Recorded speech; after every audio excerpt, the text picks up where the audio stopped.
Let's bring in CBS News contributor and retired U.S. Army Lieutenant General H.R. McMaster. He also served as a national security advisor in the first Trump administration. Lots to break down here. So Joint Chief of Staff's Dan Kane had said that there were three objectives over the last month: destroy Iran's ballistic missile and drone capabilities, destroy the Iranian Navy, and destroy their defense industrial base. And he says all three of those things were accomplished. Let's listen. Over the course of 38 days of major combat operation, the joint force achieved the military objectives as defined by the president.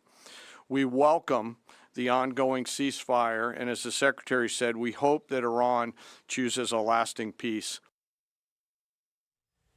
So was this Tuesday deadline a real threat, or in your view, sort of a tactic in the negotiations? Well, Chanel, I think that, we did destroy those capabilities, but they still have some remaining, some missiles, some drones. And I think what remains to be seen is will the Iranians, try to reconstitute those capabilities? I think unless there is a fundamental change in the nature of the regime, a regime that is now dominated by the Islamic Revolutionary Guards Corps, an organization and people who are hostile to the great Satan, the United States, the little Satan, or the cancerous boil is how they refer to Israel, and their Arab neighbors, there won't be enduring peace. So I see this as kind of a, maybe a temporary ceasefire, and maybe along with it, a hope for a change in the nature of the regime in Iran, because they've been under so much duress. I don't know if that's going to happen. I don't think it's going to happen. So I think this is really kind of a temporary arrangement.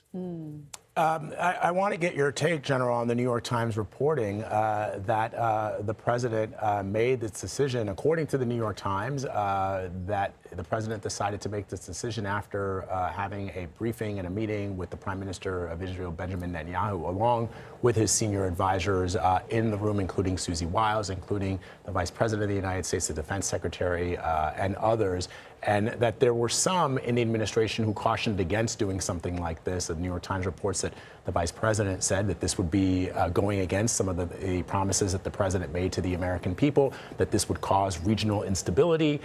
Those things seem to have come to fruition. I wanted to just get your take on that reporting. You've been in that room. You know what it's like when the president of the United States is weighing decisions that will monumentally affect Americans and, frankly, the entire world. Right. Hey, Vlad, I think that kind of discussion has to happen. It's good that it happened. You want to have people viewing different or airing different perspectives and considering the long-term costs and consequences. And I think in this case, it was important to consider the costs and consequences of action, as well as the costs and consequences of inaction. And I think what we saw with this massive onslaught by the Iranians on 14 countries in the region, that them having that kind of capability, that drone missile strike complex, was unacceptable, not just for regional security, but U.S. interests in the region. And Vlad, what they were doing was developing this kind of shield, this conventional shield of missiles and drones, so that behind it, they could develop the most destructive weapons on Earth. And an intercontinental ballistic missile. I know there have been some people say, well, we don't really know, if they're doing that. Well, hey, they had a space program. But that's not really a space program. I mean, that's a program to develop missiles that can range the United States. So I think in retrospect, the cost of inaction, even though the cost of action was high, it would have been far higher than the cost of action here. But President Trump, he didn't get the regime change that he was calling for. Iran still has control over the Strait of Hormuz right now. So what might these negotiations really look like moving forward? Obviously, there are sticking points on both sides here. I mean, could the U.S. end up really at square one when this is over? Yeah, I think so, Chanel. I mean, I think that unless, again, there's a change in the ideology and the aspirations that drive and constrain the Iranian regime, then there's not going to be peace, because this is a regime that has continued to repress its own people and has fomented sectarian civil wars across the Middle East and surrounded Israel with a ring of fire, lit that ring of fire on October 7th, 2023, attacked Israel directly twice in 2024, and it now has burst kind of the economic model for the Gulf, and has placed that all at risk for the Emiratis and the Qataris and the Kuwaitis and the Saudis, and has held the global economy hostage. So unless there's a change in the aspirations that drive that regime, which is to kick the U.S. out of the region, establish hegemonic influence, surround Israel, and kill all the Jews, that's really what they want to do, then there's not going to be peace that comes from this kind of an agreement. There has to be really a change in the nature of that government somehow.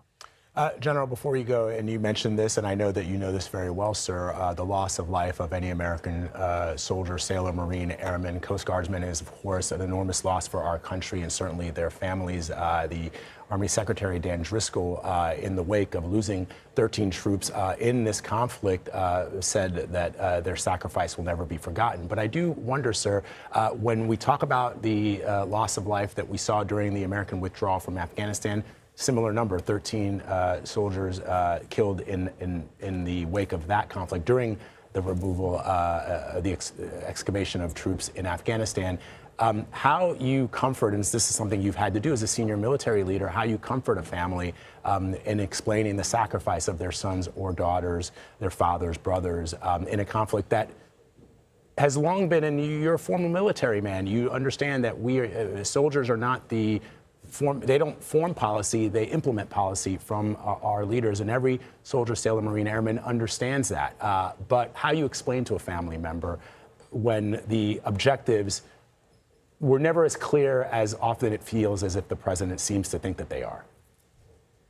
Well, first of all, there's nothing you can really do to compensate fully for the loss of a loved one, a husband, a brother, a son, a daughter, and a wife. I mean, it's impossible to compensate for that. But I think what the parents should know is that their loved one died doing what they volunteered to do to defend our nation, and that they made the ultimate sacrifice in a cause, as you're alluding to it, a noble cause of defending our nation, and also part of their commitment to one another. I mean, what you really do have in our military are organizations that grow together like a family. And one of the reasons why our soldiers, sailors, airmen, Marines, Coast Guardsmen, Guardians have the courage to confront our enemies is because they fear letting one another down more than they fear any enemy bullet or any enemy missile.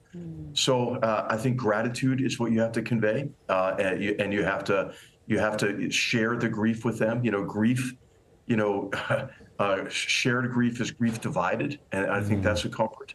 And then introducing them to their fellow servicemen and women over time with memorial services, bringing the families to the military posts so they can hear the stories, of how loved their family member was, and how important their family member was to the other members of that team. So, grief work is, as you alluded to, Vlad, it is kind of a command responsibility, and every commander feels the loss of a serviceman or woman because they are like members of your family. Yeah. We're thinking of those families today. We sure are. Lieutenant General H.R. McMaster, thank you so much. Thank you, sir.